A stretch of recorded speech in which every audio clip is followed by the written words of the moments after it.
저는 3주간에 걸쳐서 교회는 어떠한 곳인지, 교회의 정체성에 대해서 시리즈 설교를 나눴습니다.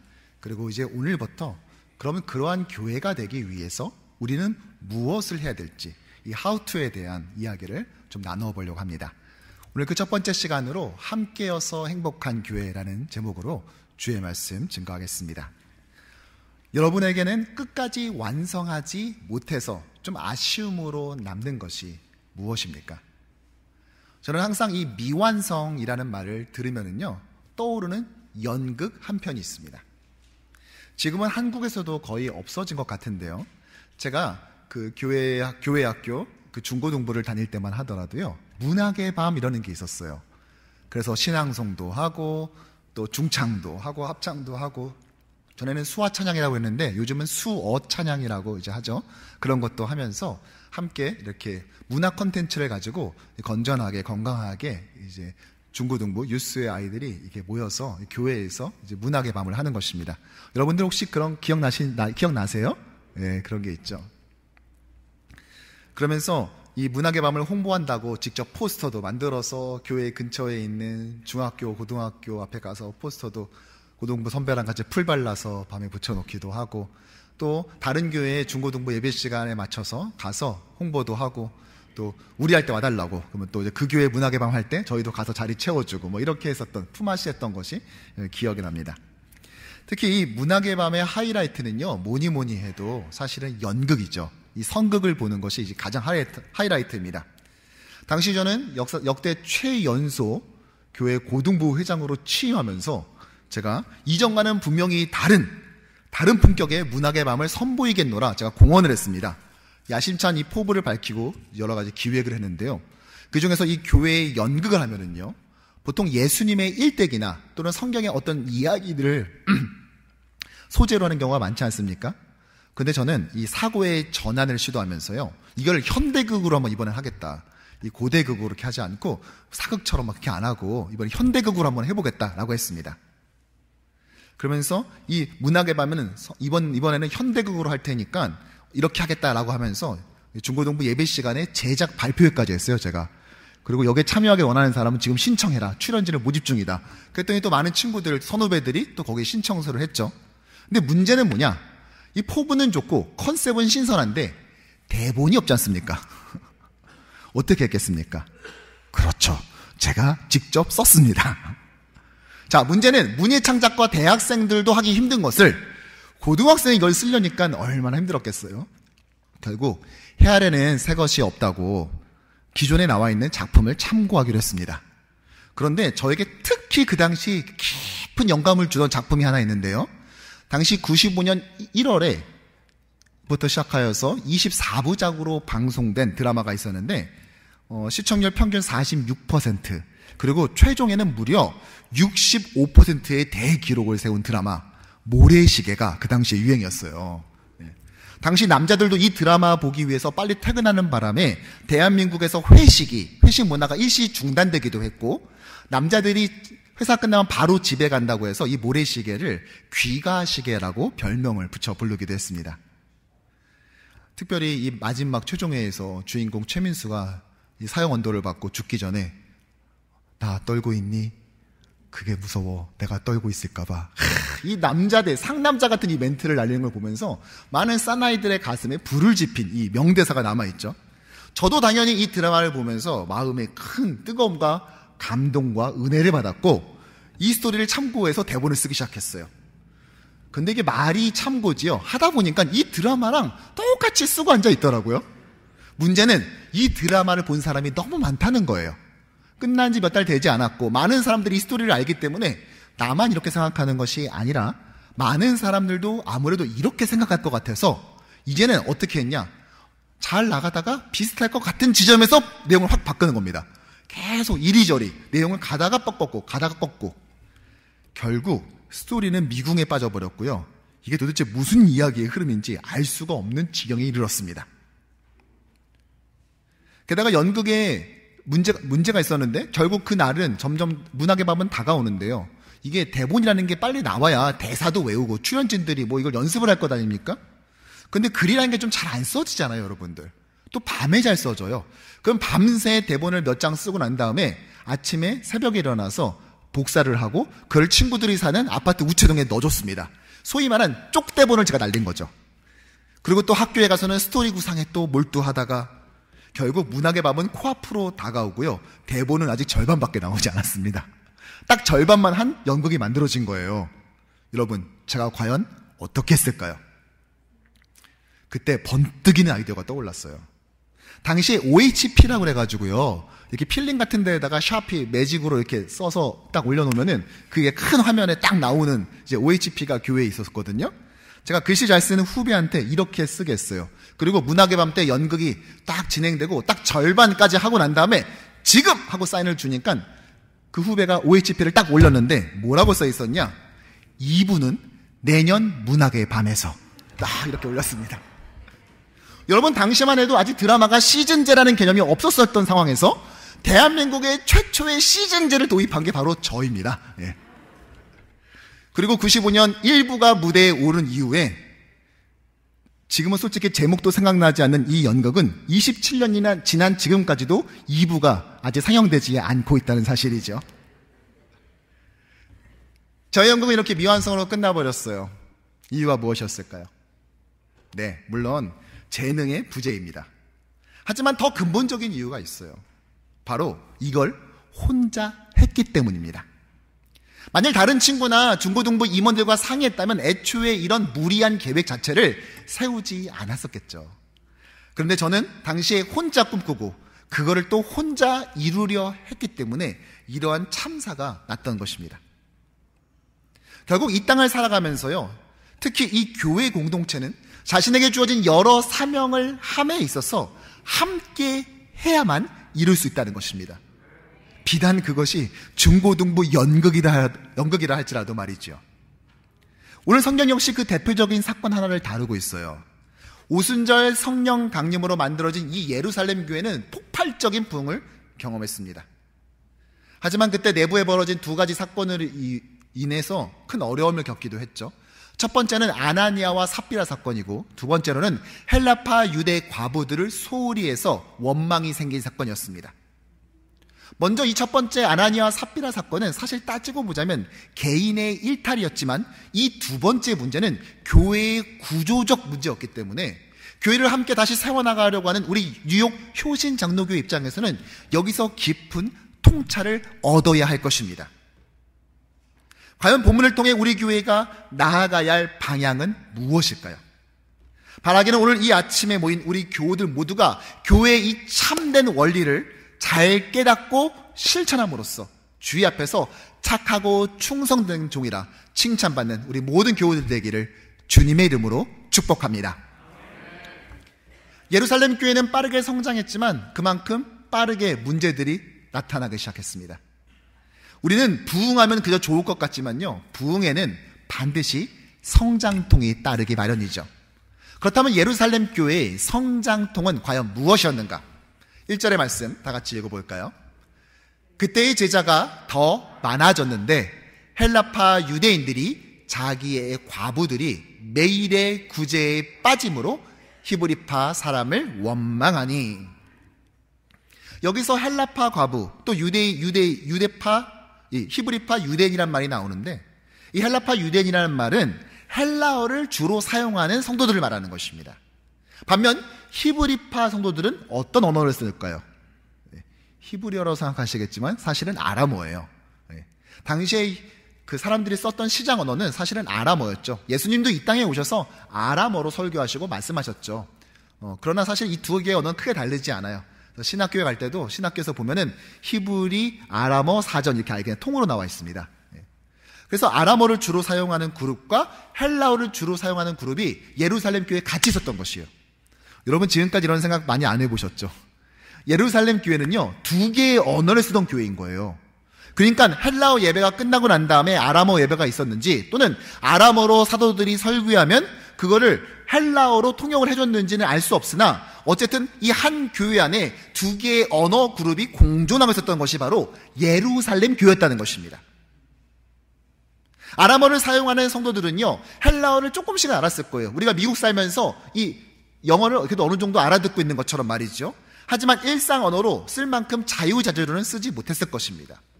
반면 디아스포라 출신의, 소위 말하는 이 해외파 출신의 유대인들의 경우에는 사실상 헬라어가 모국어다 보니까 아람어 사용이 힘들었을 것입니다. 그럼에도 불구하고 그들은 해외에 살지 않고 굳이 이 예루살렘에 와 있었던 것입니다. 왜요? 비즈니스 때문에 와 있는 사람도 있었겠지만 더 큰 이유가 있었을 거예요. 무엇이냐? 유대인들이 그 당시에도 그렇고 심지어 지금 유대인들도 마찬가지인데 그들의 영원한 꿈이 뭔지 아십니까? 예루살렘에 묻히는 거예요. 그들은 메시아가 언젠가 도래할 텐데, 그들은 예수를 메시아로 인정하지 않잖아요. 언젠가 메시아가 올 텐데 그 메시아가 어디서부터 오냐? 예루살렘 동쪽부터 온다고 믿었어요. 그러니까 시온산, 그 올리브산인 것이죠. 그 시온산에서부터 메시아가 오면 그쪽부터 부활을 경험하게 되는 것이죠. 그러니까 그들의 꿈은 예루살렘 동편 시온산에 묻히는 거예요. 지금도 세계에서 가장 비싼 묘지들을 조사해 보면은요, 이 근처 브루클린 글린우드 묘지는 한 기에 최대 32만 불이고요. 뉴욕의 켄시코 묘지 같은 경우에는 최대 50만 불입니다. LA에 있는 웨스트우드 묘지는 최대 460만 불의 묘가 있어요. 그런데 이 예루살렘에 있는 이 묘는요, 지금 묻히기도 쉽지 않습니다. 왜냐? 이제 얼마 남지 않았거든요.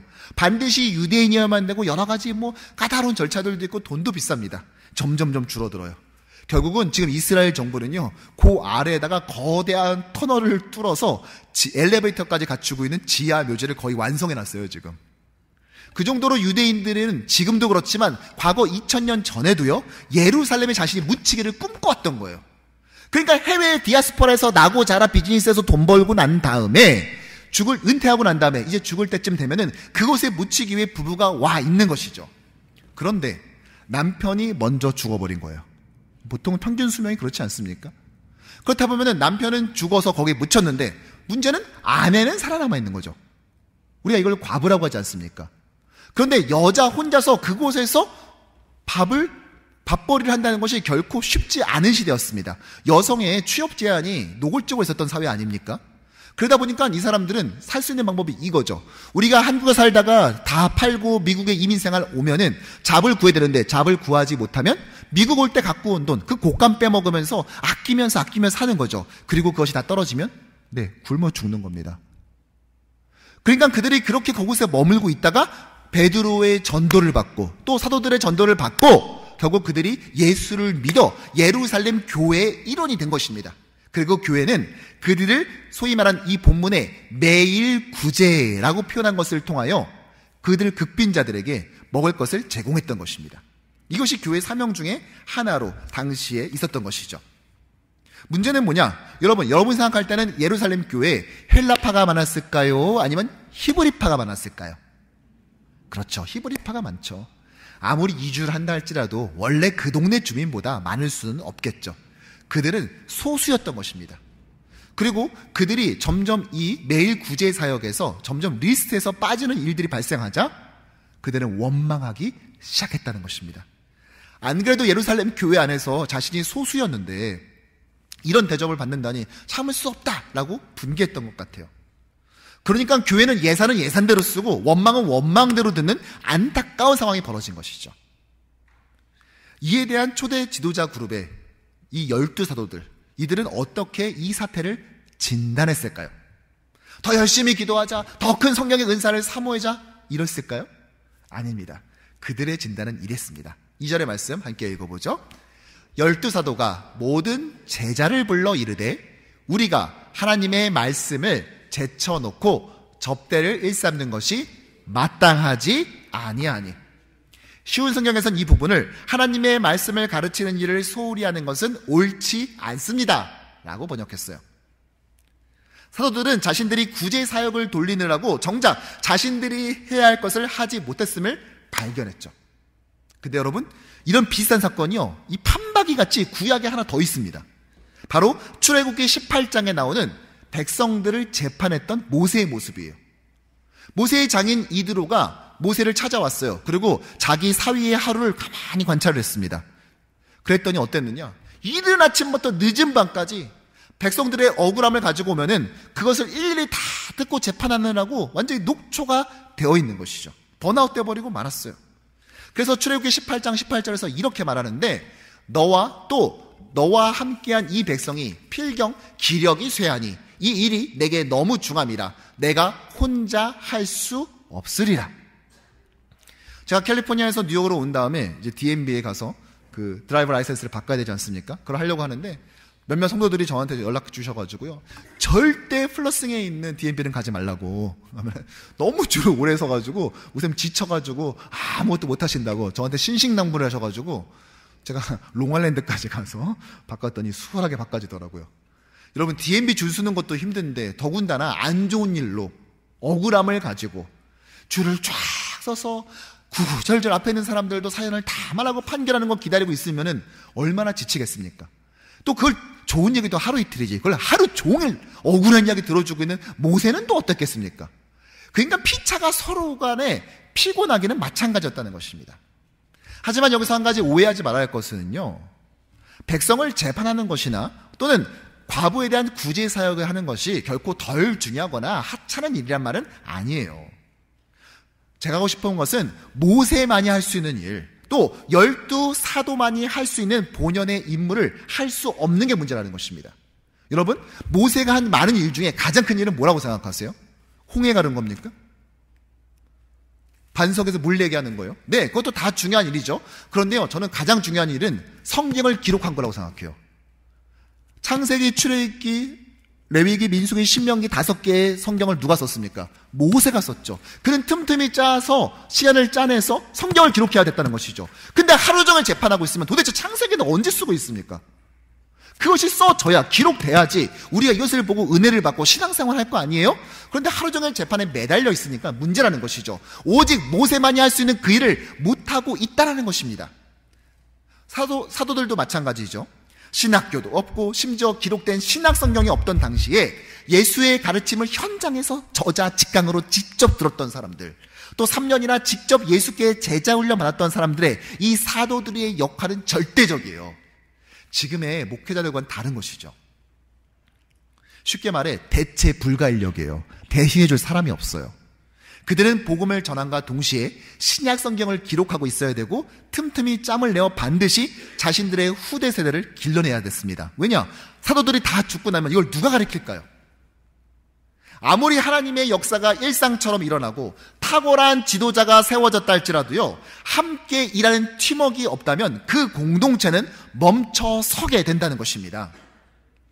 출애굽기 이후에 모세는 매일 혼자 재판을 하느라 녹초가 되고, 초대교회의 사도들은요, 야심차게 시작한 이 과부 프로젝트로 인해서 정작 말씀과 기도에 집중할 수 없는 지경이 됐어요.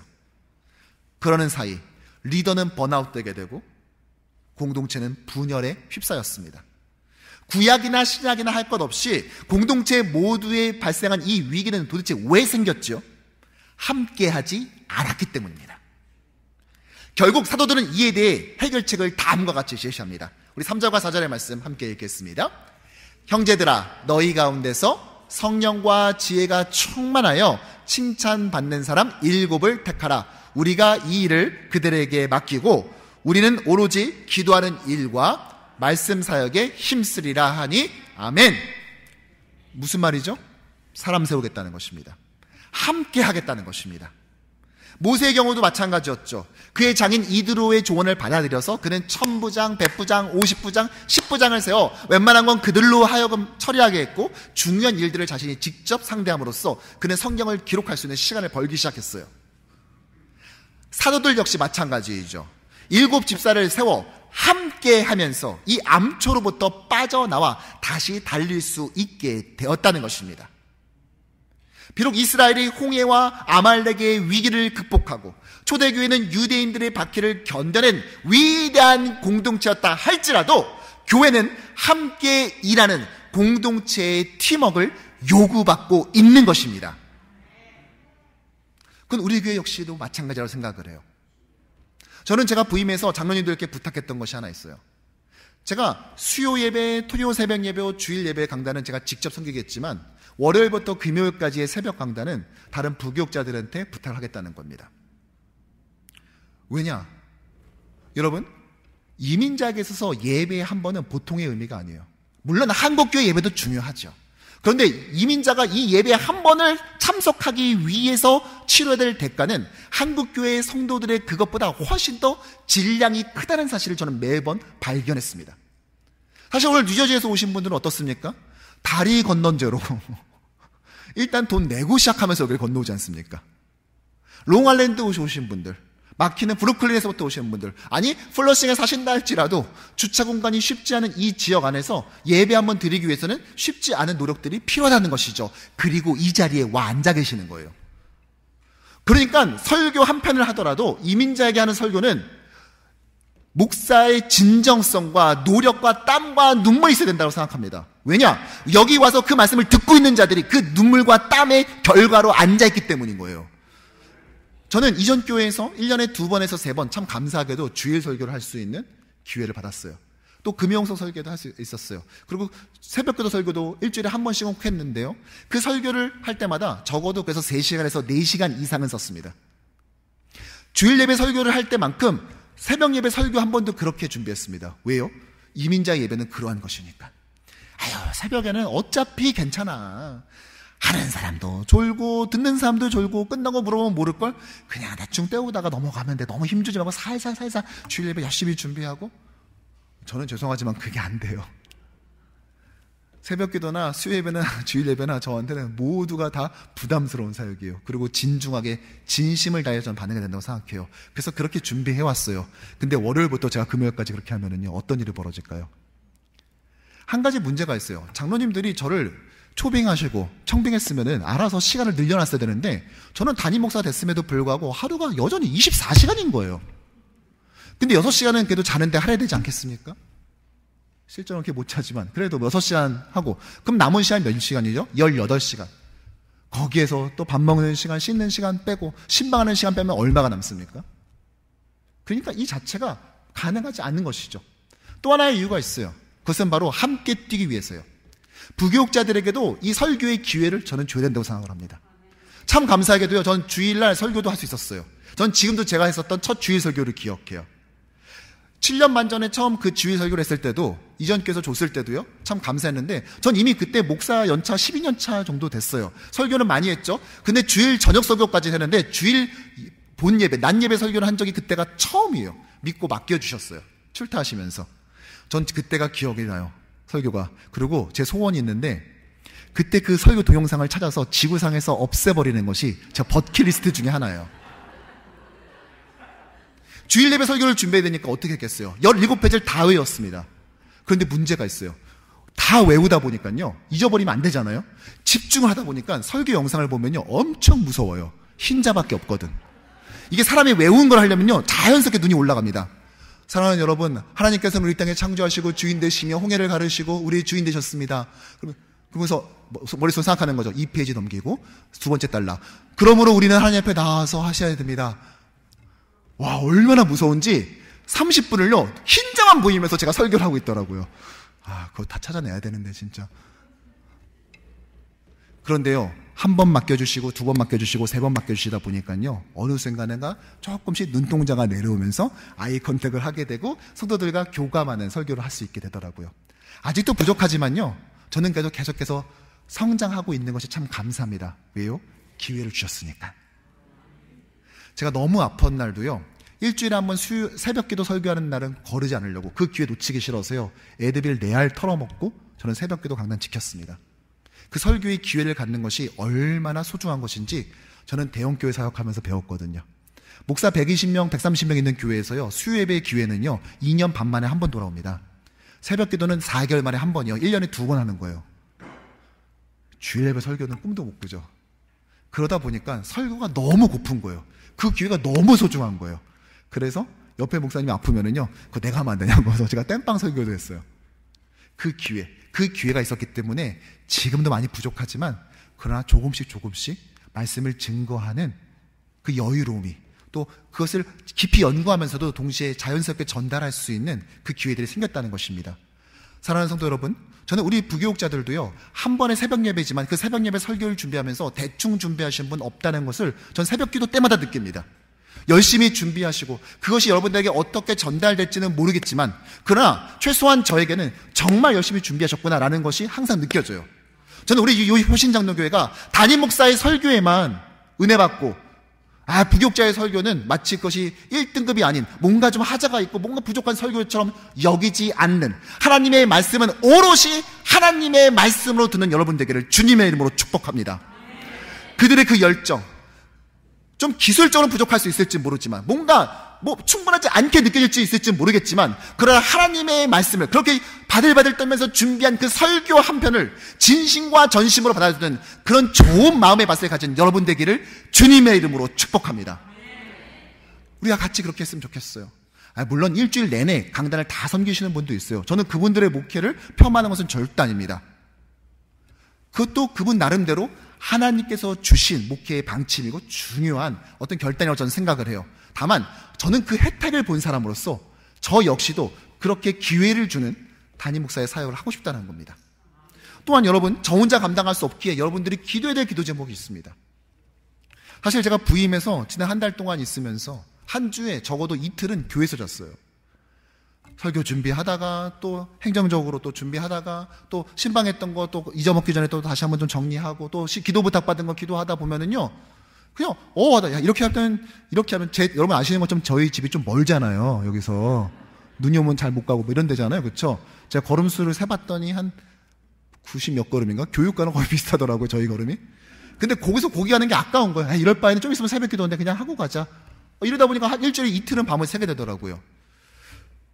그러면서 느끼는 게 뭐냐면 이 짐을 누가 나눠 가져야 된다는 거예요. 저 혼자 이렇게 가다가는 계속 갈 수 없겠다라는 거예요. 지난주에도 저희 와이프랑 같이 널싱홈 2군데 제가 사실은 그걸 추수감사절에 전에는 반드시 꼭 널싱홈에 계시는 네 분은 꼭 신방했으면 좋겠다. 그래야 내가 기분 좋게 추수감사절을 맞이할 수 있을 것 같다 했는데 다행히 전날 이루어졌어요. 그리고 추수감사절 당일 아침에는 교회에서 또 한 가정을 신방했어요. 어제도 한 가정을 신방했어요. 그런데요, 누군가 이 짐을 나눠 맡지 못하면은요 이것을 계속해서 가는 건 쉽지 않을 것 같다는 생각이 들어요. 지금 저희가 그래서 저희 행정적으로 미디어로 좀 도와줄 분을 한국에서 모셔오려고 지금 이민국에서 작업 중이에요. 여러분 함께 기도해 주십시오. 함께 오셔서 저랑 함께 정말 힘을 다해서 뛸 수 있는 그런 부교육자들 달라고 기도해 주십시오. 우리 중고등부 아이들 섬겨주실 우리 전도사님 너무 필요합니다. 저희 큰딸도 9학년이에요. 이 아이 섬겨줄 전도사님 너무 간절해요. 당회와 저만 기도하는 것이 아니라 우리 함께 그분 달라고 기도해야 될 줄로 믿습니다. 유초등부 전도사님도 필요합니다. 우리 아이들 섬겨주실 유초등부 전도사님, 또한 저랑 목양으로 같이 섬겨주실 목사님도 달라고 여러분들 함께 기도해 주시길 바라요. 왜요? 교회는 원래 함께 뛰어야만 가능한 단체이기 때문에 그렇습니다. 그러한 공동체이기 때문에 그렇습니다. 그런데 우리가 기억해야 될 것이 있어요. 이렇게 리더들을 세우고 돕는 자를 세웠지만 그들이 다 똑같진 않다는 거예요. 오늘 본문에서 선정된 7집사를 성경은 이렇게 우리에게 소개합니다. 온 무리가 이 말을 기뻐하여 믿음과 성령이 충만한 사람 스데반과 또 빌립과 브로고로와 니가노르와 디몬과 바메나와 또 유대교에 입교했던 안디옥 사람 니골라를 택하여 사도들 앞에 세우니 사도들이 기도하고 그들에게 안수하니라. 이 이름 7개 모두가 다 헬라식 이름이에요. 아마 헬라파 과부 문제 때문에 발생해서 그런지 모두 디아스포라 출신처럼 보이기도 합니다. 그리고 스데반으로 시작해서 니골라로 끝납니다. 스데반과 니골라에만 부연 설명이 붙어 있어요. 스데반에 대해서는 믿음과 성령이 충만했다라고 붙였는데 아마도 그 뒤에 나올 스데반의 순교를 예고하는 것 같아요. 그런데 니골라는요, 그가 성령에 충만했다든지 성격이 좋았다든지 참 사람 서글서글하더라 이런 건 하나도 안 나와요. 대신에 뭐가 소개되어 있냐? 그의 고향 출신에 대해서만 말합니다. 뭐라고 나와 있죠? 유대인으로 개종한 안디옥 사람입니다. 그러니까 이런 거죠. 만약 여러분들이 모여서 저한테 소개하는 거예요. 목사님, 이분은 누굽니다. 이 집사님은 누굽니다. 그러면서 마지막에 목사님, 이분은 뉴욕에서 나고 자란 집사님이에요. 이렇게 소개했어요. 그 말은 뭐예요? 나머지 분들은 뉴욕 출신이 아니란 말이 되잖아요. 오늘 니골라도 똑같은 거예요. 니골라는 원래 유대인이 아니었던 거죠. 그는 안디옥에서 나고 자란 이방인인데 개종한 사람이라는 것입니다. 무슨 말이죠? 우리가 교회에서 7집사를 뽑았는데요, 다 한국인이 아니에요. 어떤 분은 아예 그냥 중국계, 일본계 또는 스페니쉬를 구사하는 라틴계 집사님이 세워졌다는 것입니다. 그렇게 7집사를 뽑았지만 그들은 화목하게 팀워크를 이루어서 그 사역을 성공적으로 감당했다는 거예요. 아니 목사님, 팀워크가 좋았는지 안 좋았는지 목사님은 어떻게 알아요 그거를? 여러분, 구구절절 쓰지 않아도요, 사역의 결과를 보면은요, 어렵지 않게 우리가 그것을 유추할 수 있어요. 만일 이들이 팀워크를 깨고 서로 반목했다면 바로 다음 구절에 아마 이렇게 나왔을걸요? 그들이 출신과 성품이 다른 고로 서로 반목하며 교회가 날마다 원망이 더하며 사도들이 이 일로 근심하여 모여 금식하고 기도하니라. 성경책이 이게 어디 나왔나 보지 마세요. 그런 거 없어요. 제가 만들어낸 거예요. 여러분, 그런 말 있어요 없어요? 없어요. 대신에 뭐라고 말하는 줄 아세요? 이렇게 말합니다. 함께 읽겠습니다. 하나님의 말씀이 점점 왕성하여 예루살렘에 있는 제자의 수가 더 심히 많아지고 허다한 제사장의 무리도 이 도에 복종하니라. 아멘. 하나님의 말씀이 점점 왕성했다. 사도행전에 3번 등장하는 이 표현이 가장 먼저 등장한 부분, 바로 이 본문입니다. 언제입니까? 함께 일하기 시작했을 때 처음 등장했다라는 거예요. 여러분, 더 놀라운 것이 뭔지 아세요? 수적 부흥이 아닙니다. 이미 베드로가 설교 한 편에 5,000명 부흥한 거 우리 이미 봤어요. 놀랍지도 않아요. 근데 진짜 놀라운 게 뭐냐면은 그들이 힘을 합쳐 복음을 전하니까, 힘을 합쳐 이 일을 나눠지기 시작하니까, 교회가 함께 팀워크를 이루기 시작하니까 어떤 일이 벌어졌냐? 제사장 무리도 회심을 했다는 것입니다. 제사장들은요, 보통이 사두개파입니다. 당시 유대인들은 2개 분파가 있었는데 사두개파와 바리새파예요. 바리새파는요, 신학적 특성이 결이 약간 예수님과 비슷하긴 해요. 그나마 좀 비슷해요. 근데 사두개파는 아예 전혀 다릅니다. 그런데 이 사두개인 중에 사두개인의 핵심 인물인 이 제사장 무리가, 그것도 수많은 허다한 무리가 예수께로 돌아왔다는 것이에요. 언제요? 교회가 하나 되어서 그 일을 함께 해나가기 시작했을 때 이런 일이 벌어졌다는 것입니다. 왜 이런 일이 벌어졌습니까? 설교 기가 막히게 하는 사도가 나타나가지고 설교 한 편 하면 유튜브에 조회수 10만 건 되니까 이렇게 부흥했어요? 아니면 어떤 사도가 손만 얹으면 이거는 암부터 기침 고혈압까지 싹 다 낫는 그런 신료인사 베풀어서 이렇게 제사장들이 돌아왔냐고요? 아니에요. 교회가 함께 사람을 뽑아서 일했을 때 이런 일을 이룰 수 있었다는 것입니다. 교회의 부흥은 그렇게 오는 것입니다. 혼자서 죽어나 열심히 하는 스타 플레이어가 만드는 부흥은요, 죄송하지만 부흥했어도 그것은 성경적 부흥은 아닌 것이에요. 그냥 재주가 좋은 거죠. 목회의 기술이 타고난 겁니다. 그것은 성경이 말하는 건강한 부흥의 모습이 아니라는 것입니다. 이것은 행정학에 기반을 둔 조직 강화 이론이나 리더십 이론이 아니라 성경이 말하는 교회의 속성인 것입니다. 즉, 교회는 함께할 때 비로소 더욱 강해지기 마련입니다. 교회가 함께할 때 그 본연의 사명을 교회는 더욱더 탁월하게 감당할 수 있게 되는 것입니다. 물론 이렇게 세워진 리더라고 해서 다 탁월한 것은 아니에요. 여러분들 보시기에 제가 부족함이 분명히 보일 것입니다. 제가 봐도 그게 보이는데, 또 부교육자들을 볼 때 조금 만족스럽지 않다라고 하실 수도 있어요. 그러나 여러분, 사소한 일도 잘했다 칭찬하면 칭찬받는 사람은 상상을 초월해서 노력하게 된다. 필립 브룩스라는 목사님이 한 말이에요. 정말 그런 것 같아요. 이 목사님의 말에 저는 전적으로 동의합니다. 잘한다 칭찬하면요, 더 잘할 수 있게 노력하게 돼요. 여러분, 앞서 섬기는 시무 장로님들도 마찬가지입니다. 당에 함께 섬기고 있는 장로님들, 여러분들, 어쩌면 여러분들 보시기에 만족스럽지 못하는 모습이 보일 수도 있고, 날 때는 안 그랬는데 생각할 수도 있고, 좀 뭔가 맞지 않는 모습이 있을 수도 있습니다. 그렇지만 여러분, 그럴수록 더욱더 잘한다 칭찬하고, 더 위에서 기도해주고, 또 격려로 함께 해준다면요, 더 잘할 수 있지 않겠습니까? 성장하는 교회, 부흥하는 교회는 바로 이렇게 하는 교회입니다. 어떤 문제를 지적하고 그것을 꼬집는 것이 아니라 오히려 그럼에도 불구하고 그를 위해서 기도하고 칭찬하고 격려함으로써 함께 이루어 나가는 교회, 이것이 바로 건강한 성장이고 건강한 부흥을 이루는 교회일 수 있다는 것입니다. 담임 목사부터 부교육자, 또 당회원들, 또 권사님, 집사님들 모두 주일학교 교사에 이르기까지 우리가 이렇게 교회를 이끌고 나간다면, 함께하는 교회일 수 있다면 그 교회는 정말로 영광스러운 교회가 되지 않겠습니까? 그랬을 때 어떤 일이 벌어진다고요? 절대로 예수 못 믿을 사람, 제사장이 주님께 돌아온다고? 말도 안 되는 소리 하지 마. 무슨 예루살렘의 제사장들이 돌아오냐? 하는 사람들이 돌아오는 놀라운 구원의 역사가 이루어진다는 것이요. 여러분, 뉴욕이 이렇게 뒤집어진다면 정말 영광스럽지 않겠어요?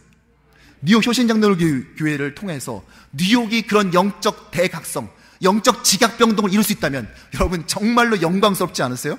여러분들 그 모습 보고 싶지 않아요? 우리 교회만 잘 돼가지고 부흥하는 그런 교회 말고 우리 교회를 통해서 다른 이민교회들도 같이 덩달아서 부흥하게 되고, 이 뉴욕에 있는 많은 사람들이 세계의 수도, 세계의 심장이라고 떠드는 이 도시가 더 이상 죄악의 도시가 아니라 복음의 도시로 새롭게 된다면, 그것이 다름 아닌 우리 공동체를 통해서 이루어진다면 여러분 정말로 아름다울 것 같지 않습니까? 그러기 위해서는 우리는 무엇을 해야 된다고요? 함께 가야 한다는 것입니다. 함께 격려하고 칭찬하고, 그리고 교회에 내가 감당해야 될 것이 무엇인지를 찾는 것, 그것을 해야 된다는 것입니다. 여러분들은 무엇을 지금 내놓고 계십니까? 저는 지난 금요일 토요 새벽기도 말씀을 준비하면서 갑자기 겁이 났어요. 요한복음 본문을 가지고 설교를 준비하는데 그 본문에서 제가 거꾸로 저에게 질문을 하는 것 같았습니다. 나는 과연 주의 교회를 위해서 다 줄 수 있는가? 내 레퓨테이션을, 내 한 번밖에 없는 이 인생을, 내 건강을, 내 가정을, 자녀들과 보내야 되는 그 시간을 나는 이 교회를 위해서 정말 내어줄 수 있는가? 내가 과연 이 직무를 나는 정말 잘 해낼 수 있을까? 나는 과연 그런 자격이 있는 사람일까? 그 두려움에 휩싸여 몇 미터 떨어지지 않은 집을 들어갈 수가 없었어요. 안 되겠다, 지금이라도 본문 바꿔야 되겠다라고 해서 이전 교회에서 썼던 새벽기도 설교 적어놓었던 것을 한번 쭉 보다가, 그런데 마치 다시 저를 이렇게 잡아다가 다시 그 본문 앞에 갖다 놓는 느낌이 드는 거예요. 그런데 그때 그 밤 주께서 저에게 이런 마음 주시더라고요. 광선아, 너 지금 되게 웃겨. 너가 지금 하는 말을 들어보면 마치 너가 너 힘으로 된 것처럼 말하고 있어. 너 이게 지금 네 실력이니? 어차피 너는 내가 은혜 주지 않으면 안 돼. 그리고 그 은혜는 내가 너한테 딱 맞는 사람을 붙여주는 것, 그것도 있단다. 그러니까 혼자 하려고 아등바등 하지 말고 내가 너한테 허락하는 그 은혜, 특별히 내가 너한테 붙여주신 그 사람들을 통하여 너는 그와 더불어서 겸손하게 협력하면서 함께 걸어가면 되는 거야 라고 말씀하셨어요. 전 비로소 그 설교로 어저께 이 토요 강단을 섬길 수 있었습니다. 사랑하는 성도 여러분, 저는 부족하지만, 두렵고 떨리지만 주께서 저에게 허락하신 이 귀한 장로님들과 권사님, 집사님들과 더불어서, 이 부교육자들과 더불어서 그 다음 발을 내디디려고 합니다. 사랑하는 성도 여러분들도 교회 공동체와 함께 더불어 그 다음 발을 함께 내딛기를 소원합니다. 말씀을 정리합니다. 사랑하는 성도 여러분, 왜 우리가 한 명의 리더가 아닌 함께 주님의 나라를 이루어야 되는지 아세요? 오늘 사도들의 구제 사역과요, 모세의 판결을 평가하는 성경 구절을 보면요, 아주 놀랄만한 내용이 나와요. 먼저 하루 종일 재판을 했던 이 모세에 대해서 뭐라고 이드로가 말하냐?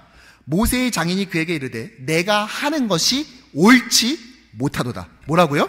옳지 못하다. 또 하루 종일 구제 프로그램을 돌리는 이 사도들은 뭐라고 말했나 보면, 우리가 하나님의 말씀을 제쳐놓고 접대를 일삼는 것이 마땅하지 아니하다. 성경은요, 이것을 효율적이지 않다, 채산성이 떨어진다, 효율성을 올려야 된다라고 말하지 않았어요. 이것을 뭐라고 말하냐? 옳지 않다, 마땅하지 않다, 즉 하나님이 기뻐하시지 않는다라고 말했다는 것입니다. 이것은 리더십의 스타일이나 또는 조직의 효율성의 문제가 아닌 거예요. 순종이냐 불순종이냐의 문제인 것이죠. 그리고 저는 하나님의 말씀에, 교회의 주인 되신 예수 그리스도의 교훈에 이제 그만 순종하려고 합니다. 사실 지난 위임 예배 때 제가 우리 장로님께 대표로 한 작품 하나를 선물해 드렸어요. 이 바로 화목의 십자가라는 작품인데요. 들고 나와 주세요. 이 작품을 이제 준비한 이유가 있습니다. 이게 사실은 여러분 명색이 그 LA 특산물입니다. 이게 LA에서 제가 알기로는 캘리포니아에 있는 요세미티에 있는 나무로 만든 건데요. 전에는 목사하시던 분이 지금은 목수하시거든요. 그래서 만든 작품이에요. 제목이 화목의 십자가예요. 근데 저는 제가 이거 처음 봤을 때부터 참 기가 막히다 했어요. 왜냐? 이 십자가를 어떻게 만들죠? 어떻게 만들어졌어요, 십자가가? 네, 서로 껴안으면서 만들어졌어요. 위에서 지시하면서 만들어진 게 아니라, 위에서 내려서 만들어진 것이 아니라 서로 끌어안으면서 만들어졌다는 것입니다. 그래서 제가 참 이 의미가 좋아서 제가 가까운 지인들에게 가끔 선물을 하곤 하는데요. 이게 생각보다 좀 가격이 나가요. 그래가지고 제가 좀 고민을 했어요. 제가 이 뉴욕 효신장로교회 담임으로 최종됐다는 얘기를 듣고, 내가 어떻게 해서 목회를 할지 했을 때 저희 아내가, 여보, 어차피 당신 힘으로는 안 돼. 혼자서는 장로님들이 도와줘야 돼. 당회 장로님들과 함께 해야 돼. 그렇지. 확실히 남자는 와이프 말을 잘 들어야 되는 것 같아요. 그래서 그러면서 선물을 이거 하나씩 준비하자는 거예요. 근데 이게 좀 가격이 좀 나가거든요. 또 계속 올라, 이게 또 지금. 그래가지고 제가 3초 고민했어요. 예. 그랬는데 이 의미를 담는 이것은 제가 함께 목회할 당회원들과 꼭 나눴으면 좋겠다 싶어가지고 제가 이 십자가를 제 이삿짐에 붙여서 위임 예배 때는 이게 안 도착해서 못 닫고 지난주 토요일 날 드디어 도착해서 오늘 예배 시간에 함께 나누려고 제가 가져왔습니다. 여러분, 이것의 의미는 이것입니다. 사실 장로님들에게 드리지만요, 장로님은 여러분들이 선출한 지도자이죠. 여러분의 선출된 거예요. 여러분에 의해서. 즉 성도들의 대표이죠. 함께 일하라고 여러분과 하나님이 저에게 붙여주신 사람들입니다. 즉 저의 동역자인 것이죠. 그러므로 이분들께 제가 위에서 말하는 자가 아닌 옆에서 끌어안는 자가 되려고 노력할 것입니다. 바로 십자가의 의미처럼 말이죠. 또 다른 의미가 하나 있습니다. 그것은 뭐냐? 장로님들 역시 교회의 대표로서 가셔서 성도들을 이렇게 끌어안고 함께 가달라는 저의 부탁이기도 합니다. 우리가 함께 이런 십자가의 모습을 가지고 나아간다면 우리는 정말 주님께서 오늘 말씀하신 이런 함께하는 교회의 영광스러움을 누릴 수 있다고 생각합니다. 그걸 까달라고 했는데 제 말을 못 알았군요. 자, 또 이 십자가 모양이요, 이게 나무로 만들다 보니까요, 이게 똑같이 만든 게 아니에요. 그러다 보니까 십자가마다 저마다 색깔이 다 틀려요. 무슨 말이죠? 우리가 저마다 다른 특성을 가지고 있어요. 저마다 다른 이 교회의 연차와 또 미국을 이민을 오게 된 계기가 저마다 다 달라요. 그러나 우리는 그럼에도 불구하고 함께 끌어안고 나아가는데 조금의 지장도 없다라는 것입니다. 우리가 그런 마음으로 이 십자가를 항상 기억하면서 이 화목의 십자가, 우리의 최종 목표는 바로 예수 그리스도의 십자가를 향해 나아가는 것입니다. 맞습니까? 그런데 그것은 어떻게 나가냐? 한 사람의 타고난 리더에 의해서 나가는 것이 아니라, 독단적인 결정에서 만들어지는 것이 아니라 함께 끌어안고 나아가게 될 것입니다. 우리 각자가, 우리 1, 2, 3부 예배가, 권사님, 장로님, 집사님들이, 우리 교육자와 당회원들이 함께 끌어안으면서 가게 될 거라는 것이죠. 열어서 주세요. 저마다 다른 모습을 가지고 있다 할지라도 말이죠. 우린 그래서 함께 가는 이 길이 결코 힘들지 않을 것입니다. 우리의 다름이 불편하게 여겨지지 않을 것입니다. 오히려 이것이 우리에게 더욱더 풍성함으로 다가오게 될 것입니다. 우리가 이렇게 이 십자가를 향해 매일매일 나갔으면 좋겠습니다. 네, 주실까요? 네. 이렇게 색깔이 달라요. 그러나 결국은 서로 끌어안는 십자가, 함께 끌어안음으로써 주님께서 우리에게 허락하신 목표를 이루어 나간다는 것에 있어서는 조금도 다름하지 않을 것입니다. 사실은 이걸 다 모든 성도님들께 하나씩 선물하고 싶어요. 그러나 물량도 부족하고 그리고 제가 파산하게 됩니다. 그러면은요. 그래서 제가 로또에 꼭 당첨될 수 있도록 여러분 기도해 주시고요. 그래서 언젠간 그런 날이 꼭 왔으면 좋겠습니다. 여러분들이 선출하신 여러분들의 대표, 또 교회 대표자인, 또 저에게 하나님께서 주께서 허락하신 우리 동역자, 우리 장로님께 제가 여러분들을 대표한다 생각하고, 또 여러분들의 그런 마음을 섬겨달라는 마음을 가지고 이 시간 전달할 때 우리 힘찬 격려의 박수를 부탁드립니다.